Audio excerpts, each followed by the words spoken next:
And then with the Obergefell case, which legalized same-sex marriage, what happened afterwards is that many organizations and a lot of cis gay men turned their backs on the LGBTQ community because they had to get to Fire Island or something. But you argue that, LGBTQ issues is not just gay marriage. It is canceling student debt. It is raising the minimum wage. It is affordable housing. It's all these different issues that disproportionately affect LGBTQ people.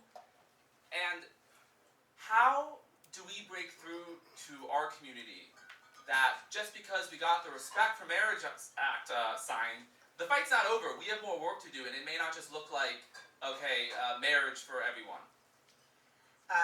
No, I mean, yeah, I got the invitation to the White House for the signing of the Respect for Marriage Act. Hey, they played Born This Way, guys, after he signed it. That was a straight person chose that. I was like, I'm definitely not going. I have no respect for marriage.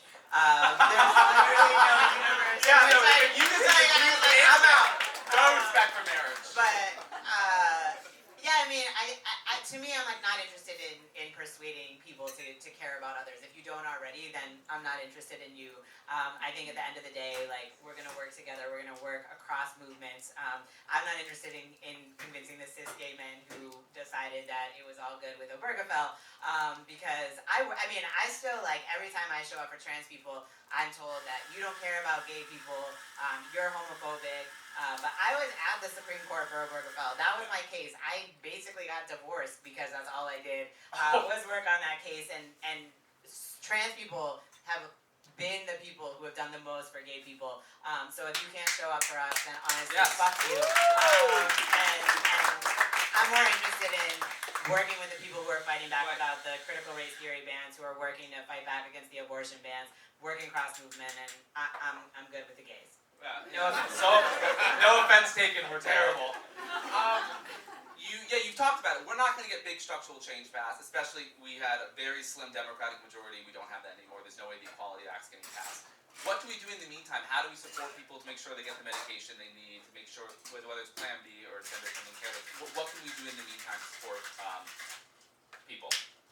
Yeah, I mean, first of all, I was never a big proponent of the Equality Act in the first instance. Formal equality doesn't get as much. We've had non-discrimination laws in New York City for a long time. There's still criminalization of sex work. We still have our communities being targeted. We still have disproportionate homelessness among our youth. We have to do more than equality. We have to fight for actual material changes. We have to invest in our communities. We have to invest in Medicare for all. We have to have cancellation of student debt and understand that to be a true LGBTQ issue. It's not about equality for me. It's about justice always and material redistribution of goods, and that's where I'm going to put all my resources. Absolutely.